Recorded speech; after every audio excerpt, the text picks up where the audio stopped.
Ya, oh boleh.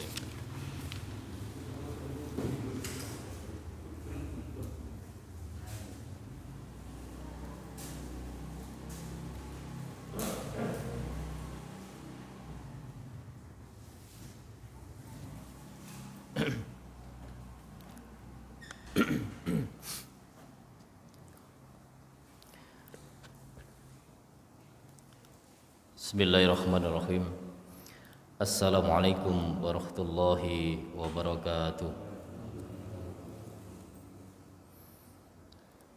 Alhamdulillah, alhamdulillahilladzi an'amana bi ni'matil iman wal islam wa arsyadana subulas salam.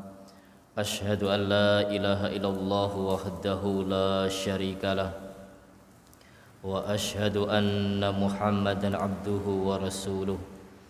Allahumma salli wa sallim ala nabiyyina Muhammadin wa ala alihi wa sahbihi ajma'in, amma ba'du. Ayyuhal hadirun wal hadirat, jamaah salat subuh yang diberkahi Allah. Di kesempatan yang mabruk yang Allah berkahi, tengah kita tunaikan panggilan Allah yang berupa pelaksanaan ibadah yang saat ini kita usai melaksanakan sholat subuh berjamaah.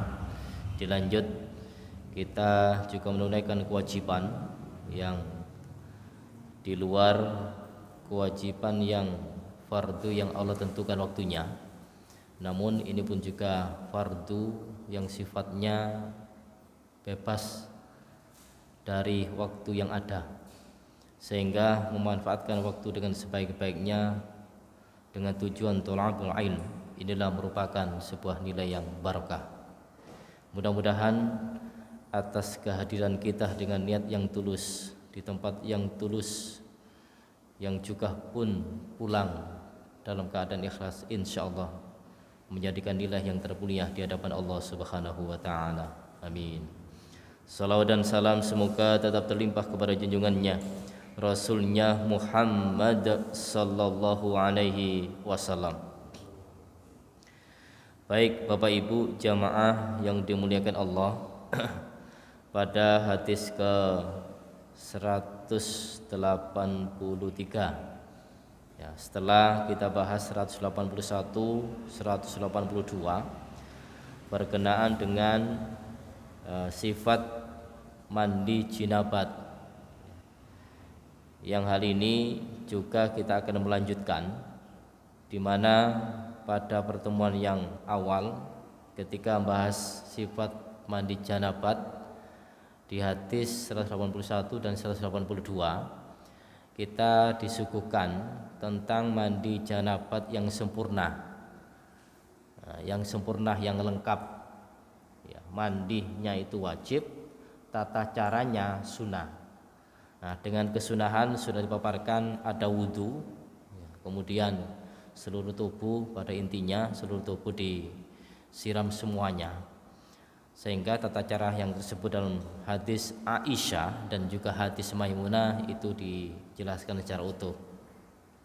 Kemudian kita juga akan disuguhkan beberapa hadis yang menjelaskan bahwa berkisar tentang mandi jinabat juga, namun tidak seperti pada hadis yang 181, 182. Di hadis 183 kita perhatikan hadisu Aisyah radhiyallahu anha qalat, kana Nabi sallallahu alaihi wasallam idza tasal minal janabah da'a bi syai'in nahwal khilab fa akhadha bi kaffihi fa bada'a bi shikki ra'sihil aiman summal aisar faqala bihima ala ra'sihi, akhrajahul Bukhari. Di hadis ini Aisyah mengatakan adalah Nabi sallallahu alaihi wasallam apabila mandi janabat, beliau meminta sesuatu, maksudnya minta air. Nahwal khilabi, seukuran khilab. Ya. Fa khadah bi kafihi, lalu beliau mengambil dengan telapak tangannya. Fabada'a bisyikki ra'sil aiman, kemudian beliau memulai bagian kepalanya sebelah kanan. Sumal aisar, kemudian sebelah kiri. Faqala bihima ala rasihi, kemudian beliau menuangkan bihima dengan kedua tangan itu ke kepalanya secara keseluruhan. Ke kepalanya secara keseluruhan. Nah, mana hadis ini adalah cerita atau penjelasan dari Aisyah sendiri, yang walau Aisyah di hadis yang ke-181 beliau mengisahkan tentang mandi janabat secara utuh, namun pada sisi lain beliau justru menjelaskan tata cara mandi Nabi janabat itu simple, sangat sederhana, dan inilah yang menjadikan sebuah pilihan bagi kita. Kalaupun toh memang minta yang sederhana seperti ini, ya monggo. Nah, kita tidak mempersulit dalam urusan mandi, di mana yang beliau minta itu adalah air seukuran khilaf. Khilaf itu wadah yang biasa dipakai untuk susu ketika meras onta. Kalau sekarang itu kan orang-orang jual susu itu kayak gentong kayak segitu itu ya, gentong kayak bagus gitu ya, itu biasa yang dimiliki oleh Rasulullah, yang digunakan untuk mandi janabat. Namun terus terang, kalau wadah digunakan untuk susu, wadah digunakan untuk mandi, jadi satu ya kita kan ya enggak seyogyanya. Namun bahasa khilaf itu adalah seukuran itu. Dan ini khilaf ini biasa dipakai oleh Rasulullah SAW ketika mandi janabat. Ukurannya seperti wadah susu untuk ketika onta diperas ditaruh susu di situ. Tata caranya beliau memberikan contoh, beliau mengambil air itu dengan telapak tangannya. Bikafihi, dengan telapak tangannya. Terus terang bikafihi itu satu, kalau bikafaihi maka dua. Sehingga bikafihi beliau mengambil telapak tangannya, dengan mengambil air dengan telapak tangannya. Tentu kita mencontoh Rasulullah, bagaimana Rasulullah SAW mengatakan dalam hadis yu'jibuhu tayammun. Beliau itu selalu suka cinta untuk memulai hal-hal yang baik adalah dengan anggota kanan. Yu'jibu tayammun. Dalam apa saja, fitana'ulihi wa tarujjulihi wa tuhurihi. Dalam memakai sandal, ketika menyisir, dan juga ketika tuhur, berwudu. Demikian pula mandi. Beliau memulai dari bagian kanan. Di sini dijelaskan beliau mengambil dengan telapak tangannya, kemudian beliau tuangkan ke bagian sisi sebelah kanan, lantas sisi sebelah kiri. Maka kanan dulu, kiri berikutnya. Faqala bihimah ala rasi, kemudian beliau menuangkan dengan kedua tangannya, berarti ngambil lagi dengan kedua tangan secara keseluruhan dari atas kepala itu. Dalam hadis ini terus terang sangat simpel dan sangat gamblang, sehingga tata cara atau teknis mandi janabat yang simpel ini bisa kita contoh.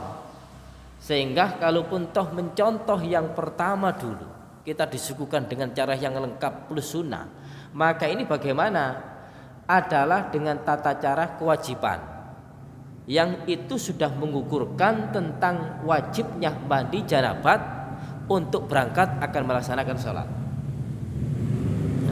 Kemudian di dalam hadis yang ke-184 kita pun juga akan disuguhkan tentang penjelasan yang sangat terkait, walau babnya beda. Kalau bab yang tiga hadis ya yang barusan kita bahas 181, 182, 183 itu babus sifati ghuslil janabah, bab yang bahas tentang sifat mandi janabah. Kemudian pada hadis ke-184 dan berikutnya babul qadril al mustahabbu minal ma'i fi ghuslil janabah, bab yang menjelaskan tentang kadar ya, kadar air, ukuran air yang dianjurkan dalam mandi janabah. Hadis yang ditampilkan 184. Hadisu Aisyah radhiyallahu anha qalat kuntu aghtasilu ana wan nabi sallallahu alaihi wasallam min ina'in wahidin min qadahin yuqalu lahul faraq, akhrajahul Bukhari. Hadis yang dibawa oleh Aisyah radhiyallahu anha, ia berkata, saya biasa. Nah, ini kuntu itu bisa redaksinya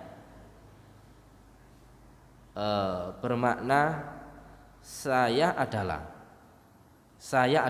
kuntu.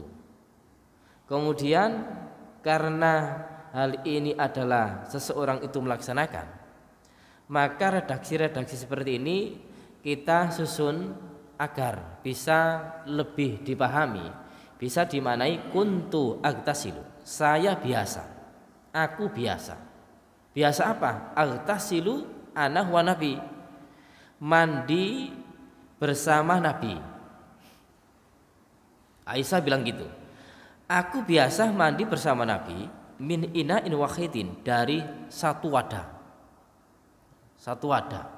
min qadahin, dari wadah yuqalu lahul faraq, di mana wadah itu disebut dengan al-faraq ya, sebutan al-faraq.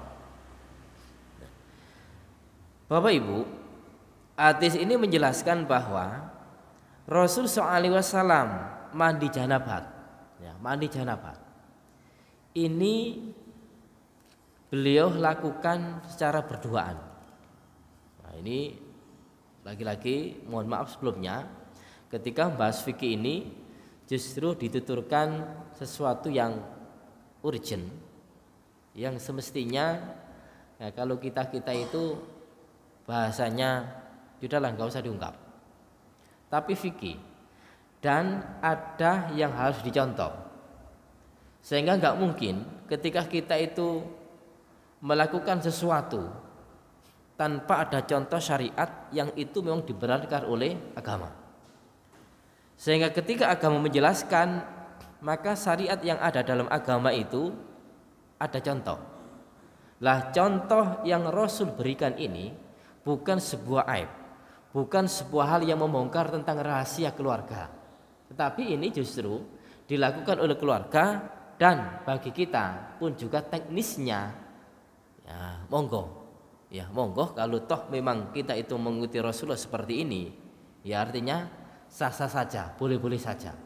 Tapi kebiasaan Rasulullah SAW ketika mandi dengan Aisyah berduaan itu dalam satu wadah yang disebut dengan al-faraq. Al-faraq itu juga wadah untuk air yang digunakan untuk mandi. Itu hanya sekedar nama aja. Kalau tadi namanya khilaf, kalau dalam hadis ini namanya al-faraq. Ya, seperti di tempat kita itu, ya ada yang timba, ada yang bak, terus jedingan, terus bowl. Ya kalau dulu itu bowl kan ya, bowl besar gitu. Kalau zaman dulu. Wah, kalau nimba asik itu, dan rasanya dingin sekali, seger. Nah, itu ya dengan perubahan zaman pun juga semakin ya mungkin dianggap modern, tapi kesannya ini berbeda dengan dulu. Ya, kalau dulu itu full kemudian diisi sampai penuh, wah rasa dinginnya luar biasa. Sekarang timba penuh kemudian dibuang, selesai. Ya, artinya untuk cara membersihkannya memang lebih mudah di ya waktu-waktu kita saat ini. Timba, dituangin air, kotor sedikit dibuang. Tapi kalau kondisi yang saat ini, air yang sering kali kotor, yaitu memang layaknya untuk timba ya. Nah, untuk hari ini nama-nama seperti itu dijelaskan oleh Aisyah tentang yang dipakai oleh Rasulullah. Sehingga dalam untuk urusan wadah ini kita bebas untuk memilih dan menyukai wadah yang mana.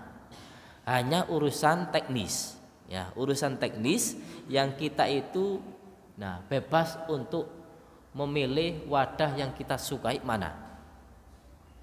Ya. Bapak Ibu, dalam hal ini Rasul mandi secara berduaan. Maka ketika kita itu bertanya, mandi Rasul SAW berduaan itu kira-kira pakai baju apa orang? Ayo, ya, rileks saja kan ya, rileks saja. Itu terbuka untuk ya hadis dan mencontoh beliau, dan beliau adalah selaku laqad kana lakum fi Rasulillahi uswatun hasanah. Beliau selaku contoh yang dicontoh oleh umatnya. Apakah umat melakukan seperti ini itu boleh? Ya justru dibolehkan. Makanya Imam Malik ketika ditanya apakah boleh seseorang itu mandi berduaan suami istri, beliau menjawablah baksa, tidak ada masalah. Di penjelasan yang lain beliau tidak menggunakan pakaian. Maka ini dalam hal ini bahwa suami istri adalah boleh, ya, bahasanya untuk melihat sesuatu dengan sesuatunya. Namun ya kita ya bahasanya ya apa niku off the record gitu aja. Kadang-kadang kita itu bebas untuk menceritakan itu.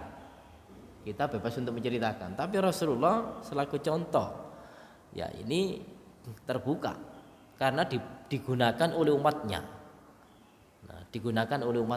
Sehingga kita diperkenankan untuk melakukan seperti ini karena ada contoh. Ini sesama suami istri. Adapun yang lain tidak. Nggih.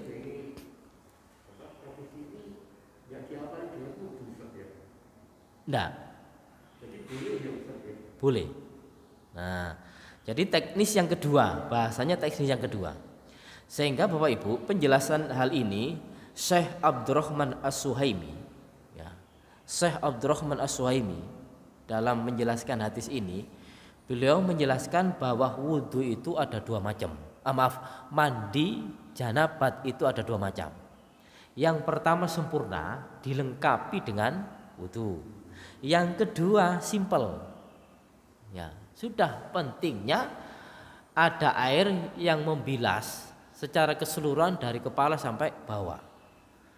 Apakah teknis membilas itu harus dibilas dengan cebok ataukah ngambil air kemudian teknisnya disiram dari atas ke bawah? Tidak. Bahasa ulama para asatidz ketika menjelaskan hal ini tidak memperruwet. Seumpama rumah kita di pinggir sungai.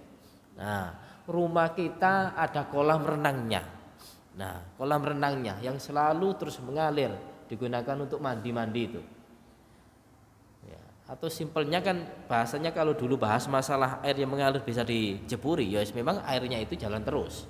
Sehingga tidak keruh dan tidak membuat najis atau kotor di situ. Sehingga sungai sebagai contoh, langsung kita jebur di situ mandi janabat, sah sudah. Ini bentuk atau teknis yang kedua dengan cara simple, tidak pakai tata cara yang secara berurutan, entah kakinya dulu atau kepalanya dulu, karena mandi itu kalau dari atas jebur sontek itu pun juga untuk anak-anak itu ya kebiasaan seperti ini biasa. Enggak. Sudah sah. Sudah cukup. Makanya di hadis yang lalu itu Rasulullah la yatawadda ba'dal ghusl. Beliau sudah tidak berwudu setelah mandi. Mandi di situ adalah mandi janabah. Niatnya tetap ada niatan tertentu. Jangan mandi seluruh dari atas ke bawah langsung jebur. Kemudian loh, saya tadi mandi apa? Apakah hanya mandi di kolam renang sesuatu yang untuk melatih fisik? Kadang-kadang orang itu ketika masuk kolam renang melatih fisik, melatih pernafasan, tapi ada tujuan tertentu, niat tertentu, yaitu memang mandi janabah. Sudah selesai, simple. Nah, kalau kita punya ukurannya ini pada hadis yang berikutnya dijelaskan. Ya, pada hadis yang berikutnya dijelaskan. Oke, kita pertegas lagi bahwa mandi jenabat ada 2 cara. Ya, yang pertama lengkap dengan cara yang berurutan sebagaimana hadis Aisyah dan hadis Maimunah. Ada wudunya di dalamnya itu. Yang kedua simple, langsung seluruh tubuh. Ya, seluruh tubuh lengkap bersih, dan itu cukup kewajibannya saja. Cukup wajibnya saja sehingga selesai. Dan rata-rata ya mohon maaf, banyak yang pilih mana? Ya rata-rata banyak pilih yang kedua kan ya. Banyak pilih yang kedua, simpel. Dan ini menggugurkan kewajiban. Dan mandi janabat yang kedua ini adalah sangat memudahkan kepada umatnya. Ya, sangat memudahkan kepada umatnya. Karena janabat itu kan jarang gitu loh, jarang. Apalagi kita untuk mengingat urut-urutannya tadi seperti apakah. Kalau kita tidak kita sering tidak baca, maka akan lupa. Kalau wudu tiap waktu dilakukan kan, sehingga urutan-urutan yang berapa macam itu kita selalu ingat. Nah, untuk mandi jinabat yang keseharian tidak kita gunakan secara berurutan itu, maka langkah untuk melakukan tata cara mandi secara lengkap tadi sesuai dengan sunahnya. Nah, oleh karena itu kita diberikan peluang oleh Rasulullah SAW bahwa mandi janabat yang secara keseluruhan utuh, tidak pakai tata cara urutan-urutan tadi, ya kita dipersilakan untuk milih itu, monggo. Iya. Nah, oke. Untuk ukurannya lebih afdalan mana, lebih sempurnanya mana, lebih utamanya mana? Ya lebih utama dengan menggunakan wudu tadi. Dan itu adalah memang wajib dicampur sunnah. Yang kedua wajib saja. Tapi tetap sudah mencukupkan untuk apa? Ya, untuk melakukan sholat dan juga untuk cukup untuk berwudu. Itu sudah lebih sempurna. Nah, ini kalau kita ukur tentang nilainya. Nah, oke. Sekarang ukurannya di atas 185. Hadis Aisyah sa'alaha akhuha an ghuslin Nabi sallallahu alaihi wasallam fada'at bi ina'in nahwi min sa' faktasalat wa afadat ala ra'siha wa bainana wa bainaha hijabun. Qaula Abi Salamah, akhrajahu Bukhari. Hadis Aisyah, saudaranya Aisyah, akhuha, saudaranya Aisyah, bertanya kepada Aisyah tentang mandi Nabi sallallahu alaihi wasallam. Tentang mandi Nabi SAW. Maksudnya di sini adalah mandi janabat itu. Maka Aisyah dengan tanpa urusan menceritakan dan tata caranya, kemudian praktek contoh yang hanya peragaan, tidak. Tapi justru belum mencontohkan secara langsung. Secara langsung bagaimana teknisnya? Fada'at bi'ina'in nahwi min sok, belum meminta air seukuran satu sok. Satu sok itu dijelaskan, satu sok itu 4 mud. Lah 1 mud itu 1 cakupan orang dewasa. 1 cakupan orang dewasa. Orang besar. Lah ukurannya kan sok mud itu kan di Arab. Maka orang dewasanya orang Arab itu seperti apa? Besar. Lah ini ukuran air satu sok tadi kan 4 mud. 4 mudnya 1 cakupan air seukuran orang dewasa. Lah 1 cakupan air di sini adalah kita jangan mengibaratkan loh Pak, kalau turun nah tinggal sedikit. Nah, artinya kita gunakan bahwa air itu adalah penuh. Nah, bahasanya yes cebok kecil. Nah, kalau disamaratakan dengan cakupan tangan orang dewasa tadi, ini sebanyak 4 kali. Nah, 4 kali lipat. Ini ukuran bahasanya itu minimal atau mendekati. Minimal atau mendekati. Sehingga kalau tata cara mandi dengan ukuran min so'in 1 sok sebanyak 4 mud, yang 1 mudnya itu adalah ukuran 1 orang dewasa, kita akan tanya, kira-kira cukupkah ketika mandi itu dengan cara yang sempurna lengkap dengan wudunya tadi? Nah, betul cekap kan ya? Nah, cekap ya berarti yang simple. Yang simple. Artinya kita meratakan dari atas, kemudian kita enggak melepas, meratakannya dengan tangan. Demikian juga wudu, ketika bahas wudu hanya satu mud. Maaf, 1 mud. 1 mud itu kan 1 cakupan orang dewasa. Wudu dengan ya air yang 1 air aqua itu. 1 air aqua. Kalau dulu kita dipaparkan wudu dengan tata cara yang minimal airnya 1 mud, 1 cakupan orang dewasa, seperti air aqua yang ada di aqua gelas itu. Nah, itu tata caranya bagaimana? Apakah mungkin dilakukan hal itu dengan cara yatawaddo salasan sebanyak 3 kali? Nah, dicontohkan 1 kali, kemudian secara rata diratakan dengan tangannya itu. Itu ternyata cukup. Ternyata cukup. Lah mandi seperti ini. Nah, ini ukuran bahasanya minimal. Ya, paling sedikit itu dan bisa meratakan, dan meratakannya jangan dilepas. Ya pakai tangan sehingga bisa merata. Nah, ini untuk membebaskan dan menggugurkan tentang kewajiban. Nah, ini nggih.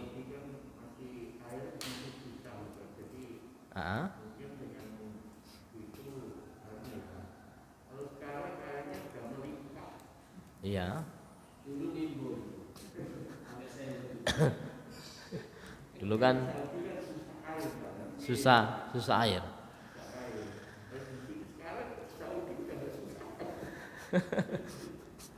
Dulu kan memang di Saudi itu kan langka air kan. Ya, langka. Makanya dalam satu kisah itu ketika dalam peperangan yang punya sumur itu kan orang-orang yang non muslim, orang Yahudi. Pernah Rasulullah itu menawarkan kepada para sahabatnya, siapa yang mau membeli sumur, ya turunnya surat, insya Allah turunnya surat turunnya surat Al-Mutaffifin atau surat Al-Fajr ayat 27, berkisah tentang sumur yang dimiliki oleh orang Yahudi. Kemudian ditawarkan Rasulullah, siapa di antara kalian yang siap untuk membeli air ini? Kemudian Utsman bin Affan siap, saya siap Rasul. Kemudian yang kedua, Rasul menawarkan digunakan untuk minum umat, saya siap Rasul. Dibeli oleh Utsman. Kemudian Rasul mengatakan, siapa yang siap untuk membeli sumur ini digunakan untuk minum, dan yang lain seluruh jamaah, seluruh sahabat dan seluruh umat berikutnya, maka dosa-dosanya dimaafkan, dihapus oleh Allah Subhanahu wa taala. Utsman bin Affan yang mendapatkan itu. Artinya kan langkah gitu. Langkah. Ya, demikian pula yang di Madinah itu kan ya sumur yang dulu milik orang Yahudi, ya, milik orang Yahudi kemudian keseharian dijual ya kepada sahabat-sahabat saat itu kan sangat sulit gitu, sangat sulit. Kemudian bagaimana teknisnya? Ya Utsman bin Affan untuk membeli caranya karena nggak boleh dibeli, karena mereka itu pinginnya pun juga dapat untung tiap hari. Maka teknis politik siasat yang digunakan oleh Utsman, kalau gitu Pak, saya akan beli waktu separuh dalam seminggu itu. Ya, separuh. Kemudian ketika nanti separuhnya jenengan yang jual, separuh saya. Di-ACC oleh orang Yahudi. Ternyata itu politik dan siasat yang sangat-sangat jurus mujarab gitu loh. Nah, ketika oke, dibeli, maka saat Utsman bin Affan waktunya untuk ya diambili, bahasanya itu untuk dijual, Utsman bin Affan nggak menjual. Justru bapak-bapak, ibu-ibu, untuk waktu saya ketika saya menjual, ambil sebanyak-banyaknya. Kemudian nanti ketika tiba waktunya orang Yahudi, jenengan sudah tidak beli. Wah, ini akhirnya kan bingung kan ya, bingung. Wah, saya kok juga tidak dapat untung, orang-orang sepi. Akhirnya, wis kalau gitu saya jual semuanya. Ya, ini beritanya sumur itu di Madinah. Dan ketika kami tanya-tanya, itu masih ada di dalam Masjid Nabawi dan tertutup dalam karpet itu dan tidak difungsikan. Itu tapi sumurnya masih ada.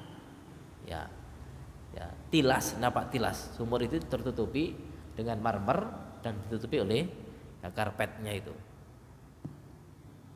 Nah, itu kalau kita tidak ngurusi itu, ya seakan-akan ya mana sumurnya dulu ada enggak? Nah, ternyata beritanya itu. Nah, kita kembali dengan zaman yang ada saat ini pun juga monggo. Ya, itu justru lebih bersih lagi. Justru lebih bersih. Dan juga di dalam hadis yang berikutnya akan dijelaskan bagaimana kita pun juga memakai dengan ya fasilitas yang fasilitas yang luar biasa saat ini. Kita pun juga nggak usah berlebih-lebihan. Nggak usah berlebih-lebihan. Pada hadis, kita lanjutkan. Aisyah meminta air seukuran satu sok. Seukuran satu sok 4 mud, 1 mud ukuran satu cakupan orang dewasa. Maka beliau mandi dan meratakan seluruh kepalanya. Sementara wa bainana hijabun, dan kami saudaranya Aisyah. Nah, saudaranya Aisyah itu antara Aisyah waktu mandi dengan kami, ya, dengan kami ada hijab, ada pembatas. Ada pembatas. Loh, kok tahu menceritakan tentang mandinya Aisyah? Saudaranya Aisyah tanya. Ini berarti masih muhrim. Cuma dalam urusan yang ya urgen yang tidak boleh dilihat, maka ya tidak boleh. Dalam arti apa? Untuk urusan muhrim, kita sama saudara, kita sama ya muhrimnya, maka boleh melihat aurat sebatas. Yang dibolehkan yaitu rambutnya diperbolehkan. Sehingga teknis yang dilakukan oleh Aisyah mandi seperti ini betul-betul diketahui gitu loh, betul-betul diketahui. Bagaimana Aisyah menyiram? Nah, bagaimana Aisyah menyiram? Waktu itu dipraktekkan di dalam kamar mandinya, kemudian ada hijab, sehingga nampak rambut yang disiram tadi. Maka muhrimnya untuk melihat rambutnya sah dan tidak ada dosa. Dan praktek yang seperti ini dipraktekkan oleh Aisyah, disaksikan oleh saudaranya. Nah, ada pembatas. Kemudian di hadis yang ke 186, Hadis Anas bin Malik radhiyallahu anhu qala kana Nabi sallallahu alaihi wasallam yaghsilu aw kana yahtasilu bis-sa' ila khamsati abdad wa yatawaddau bil mud. Dari Anas bin Malik yang berkata, adalah Nabi sallallahu alaihi wasallam mandi dengan air 1 sok hingga 5 mud. Hingga 5 mud wa yatawaddau bil mud, dan beliau berwudu dengan 1 mud.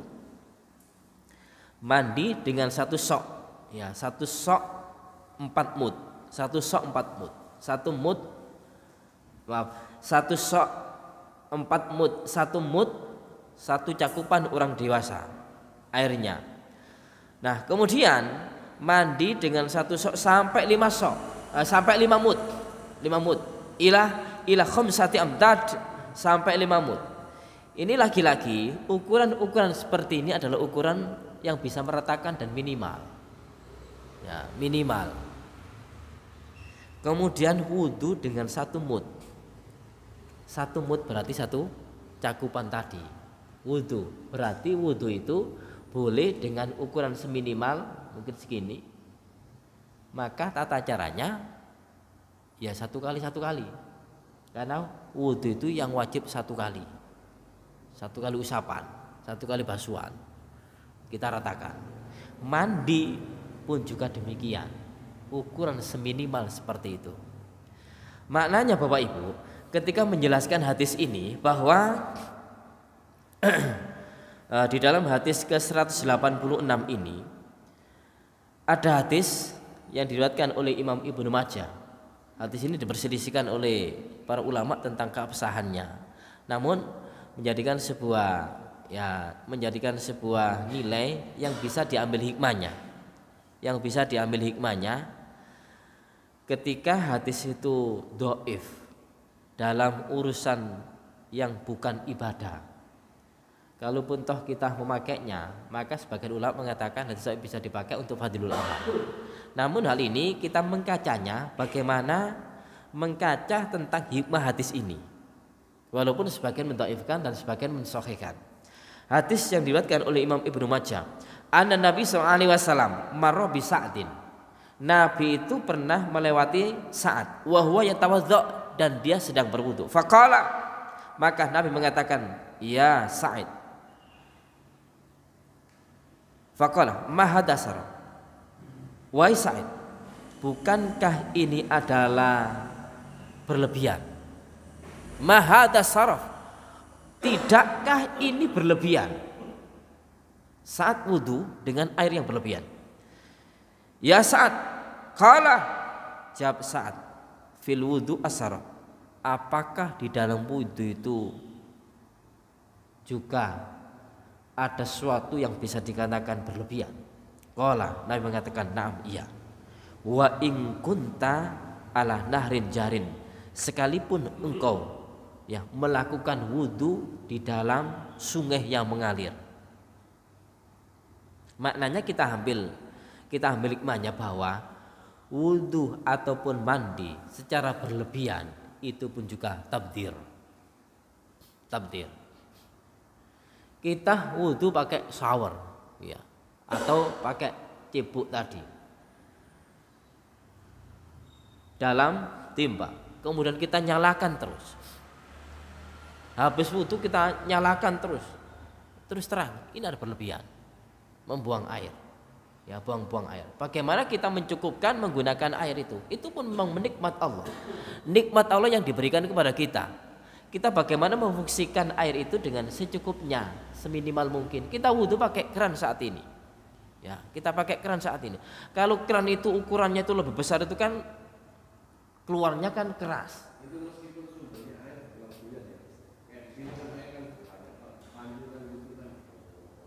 Iya, besar kan ya? Ya, keluarnya. Ya bagaimana tata cara wudhu itu ya dengan bisa kita nikmati gitu loh. Kalau yang keras itu kita tuangkan, maka kita akan airnya itu kan membuang-buang gitu loh. Nah, bahasanya secukupnya. Ya, secukupnya. Nah, kalau teman kami di jamaah, maaf, ada jamaah dulu ikut jamaah tabligh.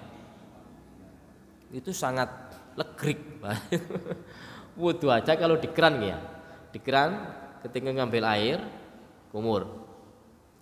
Kerannya dimatikan. Kumur dibuang.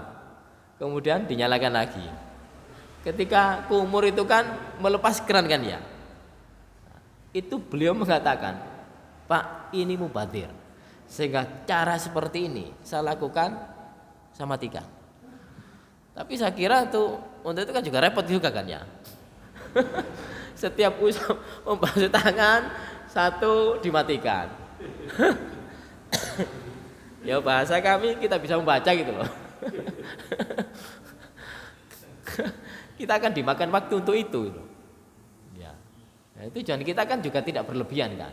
Tapi karena bisanya seperti itu kemudian kalau kita matikan, nyalakan, bisa jadi yang rusak apa? Kerannya.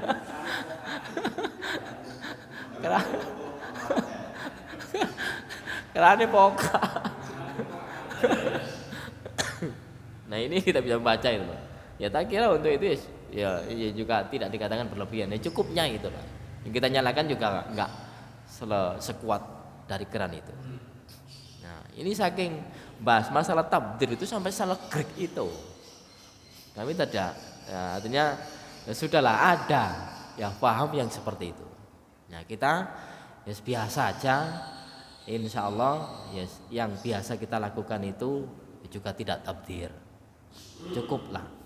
Nah, Bapak Ibu jamaah yang dimuliakan Allah Subhanahu Wa Taala, intinya dari hadis ini adalah menjelaskan tentang mandi secara minimal, air yang kita gunakan.